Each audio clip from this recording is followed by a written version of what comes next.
Hey, this is Carlos. Welcome back. Today we're going to talk about how to make him worry about losing you. Yeah, that's right. We're going to turn the tables on him today. You ever felt like you could forget to call your man and he wouldn't even notice? Do you feel like he's taking you for granted? Wouldn't it be nice to make him worry for once about the relationship, and even better, make him worry that he might be losing you? Now, I'm pretty sure every woman has asked herself these questions at one time or another.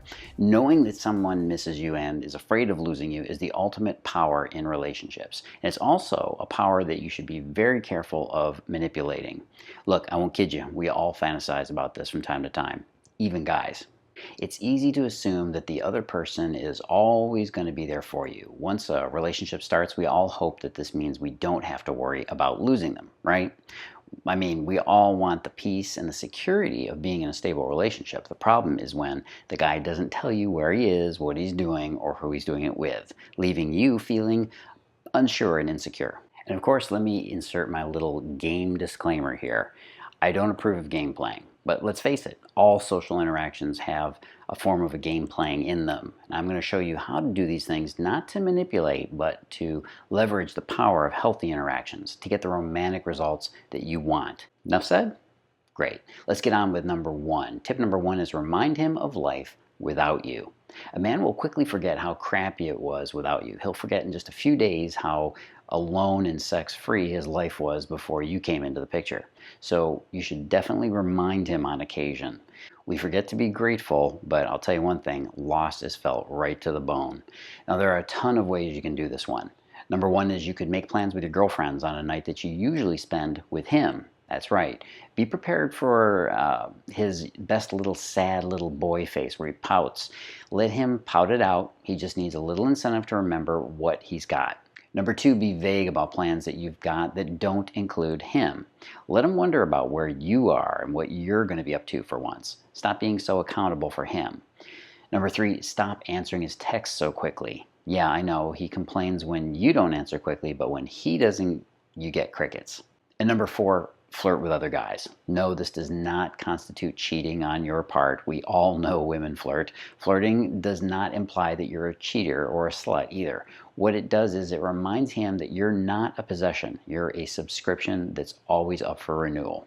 Oh, and if you feel weird about this, like you're the mean, naughty, bad girl, go splash some water on your face and get a grip. Come on, women who make themselves too available to guys and work too hard to make him happy wind up as doormats. All right, I don't want that to happen to you. Let's get on with number two, stand up to him.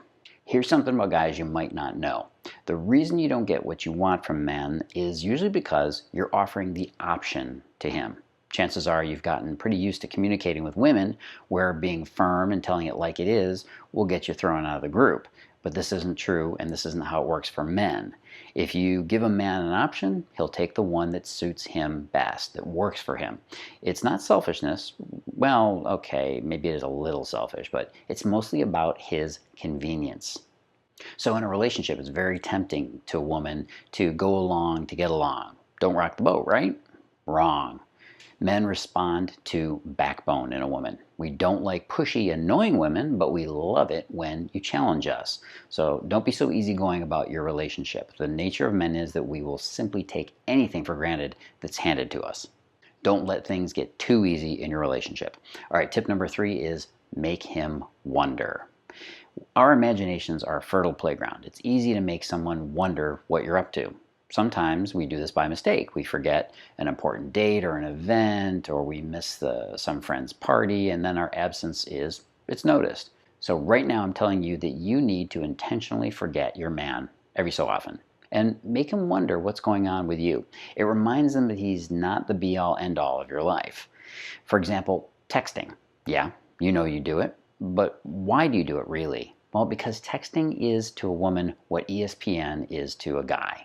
It's a way to feel connected and in touch with the score, if you will, of your priorities. For men, that might be pro football or his basketball team. For women, it's your relationships and your connections, and the score is essential. If he sends you a text, don't answer him right away, or even at all. If you don't answer him, you'll be amazed at how fast he'll be calling you and pestering you, wondering what's going on. What changed? He'll freak out when your feelings for him, or if he thinks your feelings for him, might be changing. Make yourself a challenge again by not being so clingy and responsive. Remember the coy game that you used to play when you first met him?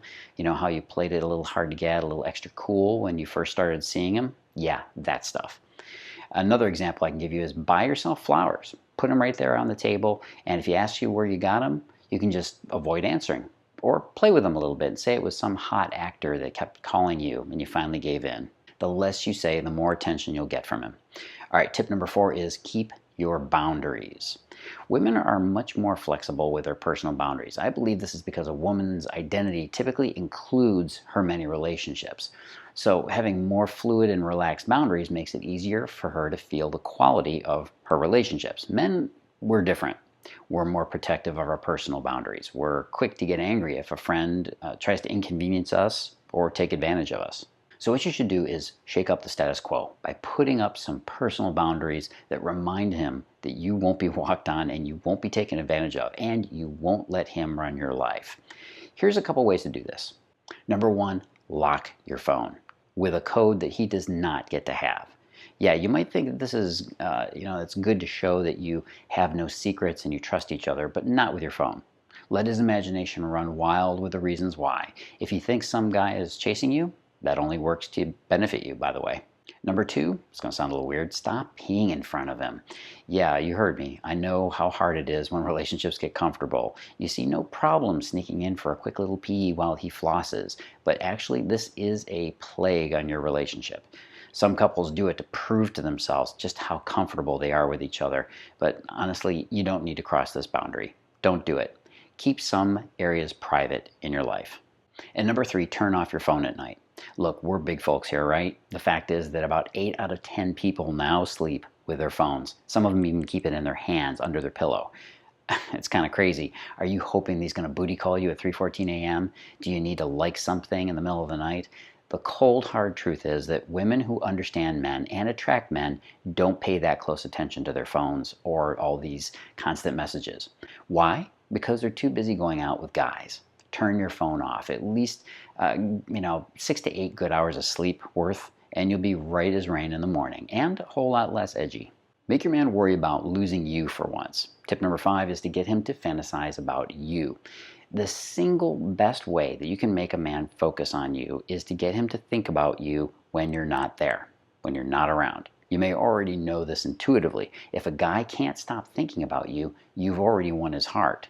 Now you have to get his attraction building for you when you're not around, night and day. That's when love is actually created. The secret is a part of a man's mind that I call the obsession switch. This is a secret little loophole in a man's mind that gives you complete override and control of his emotions. You ever seen a guy who was obsessed with his sports team, maybe a video game, whatever it was, maybe it was his car. Whatever it was, I'll bet you wished you could be that important to him. Am I right? Well, you can. Women need to be adored, and you deserve to be. All you have to know is what to say to a man to turn his obsession switch on. When you slip these little passion phrases into any conversation with him, he will feel he's lost all control of his thoughts with you.